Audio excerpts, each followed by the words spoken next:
Public procurement की चीज़ें होंगी, जितने भी टेंडर्स होंगे सरकारी, चाहे वो हर सेक्टर के, जिन सेक्टर्स को भी एग्जाम्शन थी वो सारी एग्जाम्शंस ख़त्म करके अब तमाम सरकारी कॉन्ट्रैक्ट्स और टेंडर्स प्रोक्योरमेंट वो ई टेंडर्स के ज़रिए होंगे।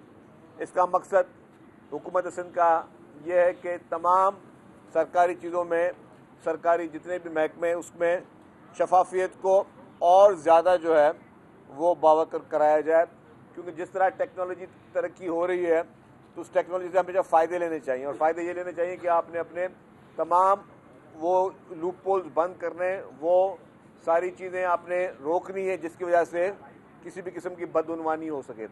तो हुकूमत सिंध ने इमीडिएटली तौर पे सिंध भर के तमाम महकमे जात में, चाहे वो महकमे जो है वो जिसमें कोई रोड सेक्टर हो, बिल्डिंग सेक्टर हो, हेल्थ सेक्टर हो, जितने भी सेक्टर्स हैं उनमें प्रोक्योरमेंट के लिए सिर्फ़ और सिर्फ ई टेंडरिंग और ई पैड के ज़रिए वो सारी चीज़ें होंगी। इसके अलावा तमाम जो टेंडर के प्रोसीजर हैं वो सारे ख़त्म हो जाएंगे। इससे हम ये महसूस करते हैं कि हम जो शफाफियत लाना चाह रहे हैं और शफाफियत की बात करें उसमें ज़्यादा मज़ीद जो है वो हमें तरजीह मिले और उससे तमाम वो चीज़ें बेहतर अंदाज में चल सकें जिससे लोगों का पैसा बच भी सके। जो पब्लिक का पैसा है उसमें बदउनवानी को सबसे ज़्यादा से ज़्यादा जो है वो रोकने में मदद मिले। तो इसमें हुकूमत सिंध का ये फ़ैसला फ़ौरी तौर पर आज से नाफिजुल अमल है। अब के बाद अखबारों में जो भी आप देखेंगे जो टेंडर्स के प्रोसेस वो सारे ई टेंडरिंग के ज़रिए होंगे। मेरा सवाल ये है कि सियासी जमातों के नाम पर कुछ लोग इस वक्त इदारों को बदनाम करने की पीटीआई की बात हम कर रहे हैं और एक टीम मुनज़्ज़म मुहिम चल रही है। डीजीआई साहब ने उस पर प्रेस कॉन्फ्रेंस जरूर की है, लेकिन उसके बाद पीटीआई की एक पार्ट 2 मुहिम शुरू हुई है जो फिर अफवाज पाकिस्तान को मिलान करने के हवाले से। पीपुल्स पार्टी के इस सिलसिले में क्या मामला है? देखिए जी, पाकिस्तान पीपुल्स पार्टी समझती है कि पीपुल्स पार्टी ने इस मुल्क में सबसे ज़्यादा जुल्म सहे हैं, पीपुल्स पार्टी ने सबसे ज़्यादा कुर्बानियाँ दी हैं। उसके बावजूद कभी पीपुल्स पार्टी ने जो है वो कभी इदारों के ख़िलाफ़ साजिशें नहीं की, मुल्क के ख़िलाफ़ साजिशें नहीं की। आपको याद होगा कि चेयरमैन बिलावल भुट्टो ज़रदारी साहब जब बैरून मुल्क गए और उनसे उस वक्त अपोजिशन में थे, बिलावल भुट्टो ज़रदारी साहब एमएनए थे, इमरान खान वज़ीर आज़म थे। जब उनके बारे में गैर मुल्की मीडिया ने सवाल पूछा तो उन्होंने कहा कि जी वो मेरा प्राइम मिनिस्टर है, मैं उनके खिलाफ़ कोई बात नहीं करूँगा। ये मैच्योरिटी का मुजाहरा था। इस वक्त अगर इमरान खान के घर के लोग भारत में जाके इंटरव्यू दे रहे हैं और भारतीय मीडिया को जो है वो पाकिस्तान के ख़िलाफ़ जो है वो मवाद दे रहे हैं या पाकिस्तान के ख़िलाफ़ साजिशों का हिस्सा बन रहे हैं भारतीय मीडिया के थ्रू, तो इससे बात ये साफ ज़ाहिर है कि भारत जो है वो अपने मकासद के लिए, जिसके हमेशा मकासद पाकिस्तान के ख़िलाफ़ रहे हैं। आपने रिसेंटली जंग में भी देखा होगा किस तरीके झूठे प्रोपेगेंडा भारत ने किए और जिस तरीके से इबरतनाक शिकस्त पाक अफवाज ने भारत को दी, उसके बाद भारत का जो रवैया था वो भी किसी से छुपा हुआ नहीं है। तो जो भारत जो है वो आपके मुल्क के हमेशा खिलाफ रहा है और वो पीटीआई को माजी में फंड्स भी करता रहा है, तो उधर जाके आप इंटरव्यूज़ दे रहे हैं और अपने ही मुल्क में आप जो है अपने मुल्क के सरबराहों के ख़िलाफ़ जो है वो गलत तरीके से आप प्रोपेगेंडास कर रहे हैं। आप बाकायदा पेड मुहिमें चल रही हैं आपकी। तो ज़ाहिर है इसमें हमारा मौक़िफ़ पीपुल्स पार्टी का बिल्कुल क्लियर है। पीपुल्स पार्टी चाहती है कि जमहूरी रवायतें चलती रहें, लेकिन कोई भी जमात रेड लाइन्स क्रॉस ना करे। रेड लाइन का मकसद हम ये रेड लाइन नहीं बोल रहे कि जी आप किसी पर तनकीद नहीं कर सकते। आप मतलब हमने तो मार्शल लॉ का मुकाबला किया, इमरान खान की पार्टी ने अभी तो कोई मार्शल लॉ नहीं देखे।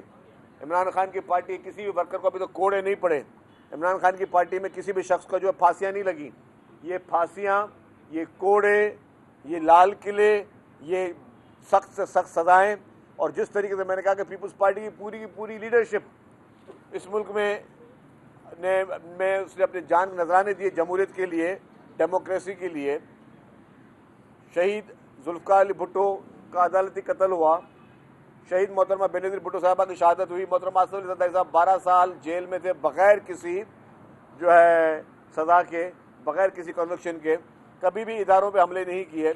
ये एक शख्स जिसको जेन्युइन केसेस में सज़ाएँ हुई हैं, जिसको अभी तो उनके मेन केसेस शुरू ही नहीं हुए, उस पर अगर वो अपने मुल्क के ख़िलाफ़, मुल्क के इदारों के ख़िलाफ़ इस तरीके से की घिनौनी साजिशें करेगा, इस तरीके के جو ہے وہ اپنی ملک کو بدنام کرنے کے لیے غیر ملکی میڈیا کے ذریعے یا غیر ملکی اپنے ہینڈلرز کے ذریعے یا لابیز کے ذریعے سازش کرے گا تو اس کی مذمت کریں گے. سر شرجیل صاحب سازش کا آپ ذکر کر رہے ہیں تو کل بھی ایک سازش کی گئی سندھ کا ثقافتی دن جو ہے اس کو بدنام کرنے کی سازش کی گئی. روڈ راستے کسی پولیس افسر نے بند کروائے, اس کے بعد جو ہے وہ پاکستان مخالف نعرے بھی لگے. تو یہ پیپلز پارٹی جو پاکستان کھپے کا نعرہ لگاتی ہے وہ اس کو کس طرح برداشت کیا کل انہوں نے؟ دیکھیں جی, میں آپ کو بات کھول کے بتا دوں کہ کل کے لیے ہم نے سب کو کلچر ڈے کی مبارکباد دی. سندھ ایک ہمارا ایک قدیم صوبہ ہے, اس کی ایک قدیم اور بہت ہی پیاری ثقافت ہے اور سب کو ثقافت دن منانے کا پورا حق ہے. لیکن کسی کو بھی قانون ہاتھ میں لینے کی اجازت نہیں ہے, چاہے کوئی بھی ہو, چاہے میں بھی ہوں, کوئی بھی ہو. مطلب ہم نے ویلکم کیا, سہولتیں دیں, سب چیزیں حکومت نے کی. کل واقعات افسوسناک واقع ہوئے ہیں. کل ہمارے اپنی پیپلز بس سروس کے بھی شیشے توڑے گئے. مجھے بتائیں تو کوئی بھی ایسا کام جسے آپ کسی کو نقصان پہنچو, چاہے وہ پرائیویٹ املاک ہو یا سرکاری املاک ہو, آپ کو جو کچھ نہ کرو, لیکن آپ ایسا کوئی کام نہ کرو جس سے کسی کو تکلیف پہنچے. تو اس پہ حکومت نے جو ہے اپنے ایکشنز لیے. لیکن بذات خود میں آپ کو بتاؤں کہ سب کو اپنا کلچر ڈے منائیں, دل سے منائیں, لیکن ایسا کوئی کام نہ کرے جس سے کسی اور کو تکلیف ہو. شہید صاحب یہ بتائیں گا کہ اس وقت وکلا بھی تحریک پہ نکلے ہوئے, وہ 28ویں ترمیم کے حوالے سے بھی ان کے خدشات ہیں, 27 کو بھی وہ قبول نہیں کرتے اور لگاتار وہ ریلیاں اور مختلف آزادی بائیکاٹ کریں. تو وکلا کے یہ خدشات درست ہیں؟ دیکھیے 28ویں ترمیم بھی آئی نہیں ہے, آپ اس سے پہلے کیسے بات کریں؟ ایک 28ویں ترمیم آئے گی تب بات ہوگی نا, اور ترمیم میں پاس کرنا جو ہے وہ پارلیمنٹ کا کام ہے. جی آپ بتائیں. یہ بتائیں گا کہ اسلام آباد میں چند وقت پہلے ایک واقعہ ہوا کہ ایک جج کے بیٹے نے 2 خواتین کو کچل دیا, اس کے بعد کورٹ سیٹلمنٹ ہو گئی اور وہ ڈرائیور جو ہے وہ انڈر ایج تھا اور گاڑی جو ہے وہ نان کسٹم تھی. اسی طرح ایک واقعہ صرف میں ہوا کہ جب کمپرومائز ہو گیا لیکن عدالت نے ماننے نے کہا کہ ہم کیس چلائیں گے, سر جتوئی کیس آپ کو یاد ہوگا. اس کو آپ بیورو کیسوں کے نظر سے دیکھتے ہیں؟ دیکھیں جی, چاہے اسلام آباد میں نے دیکھا ایک جج صاحب کی گاڑی سے جو ہے 2 معصوم بچوں کی افسوسناک ہلاکت ہوئی.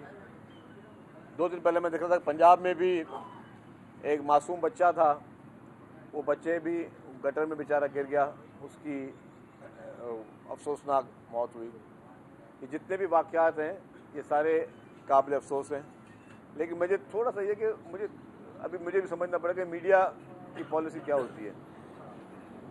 جو کراچی میں واقعہ ہوا تھا بہت افسوسناک واقعہ ہوا تھا, ہم سب کا میں نے نیچرلی دل سے بات بولی کہ جی دل سے افسوس ہوا, اور میں نے کہا کہ اس پہ میں بھی ملوث ہوں تو میرے خلاف بھی ایکشن ہونا چاہیے. میں نے یہ اسمبلی کے فلور پہ کہا, تو وہ چیز بھی سب کو سننی چاہیے تھی.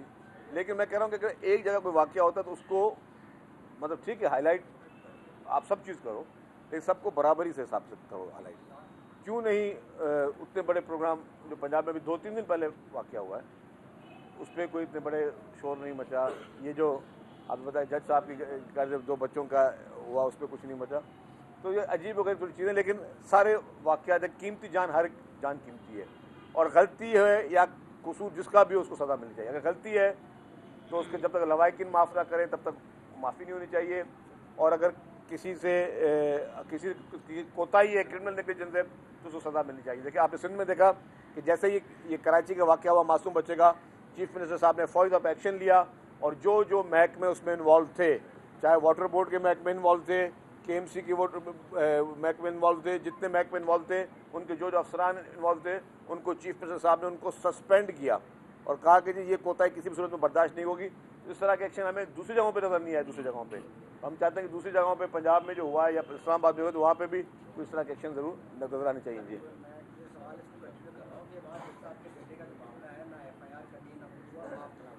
یہاں ساؤتھ افریقہ والا جو واقعہ تھا اس میں باقاعدہ معاملات دونوں خاندانوں میں طے ہو گئے تھے, طبیعت طے ہو گئی تھی, سپریم کورٹ نے وضاحت کی وہ کیس آج تک چل رہا ہے. تو اس کو کس طرح سے میں دیکھ رہے ہیں, ایک طرف خاندان مان کے سب کچھ ہو گیا, سپریم کورٹ مذاکرہ کر رہی ہے, اور وہاں جس کا بیٹا ہے تو وہاں میں نے وہی کہا نا, یہ قانون سب کے لیے اس ملک میں برابر ہونا چاہیے, کوئی بھی قانون سے بالا تر نہیں ہونا چاہیے. تھینک یو جی, شکریہ. شرجیلنا میمن اس وقت صحافیوں سے گفتگو کر رہے تھے. ان کا کہنا تھا کہ بانی PTI کے گھر کے لوگ بھارتی میڈیا کو انٹرویو دے رہے ہیں. بھارت ماضی میں PTI کو فنڈنگ بھی کرتا رہا ہے.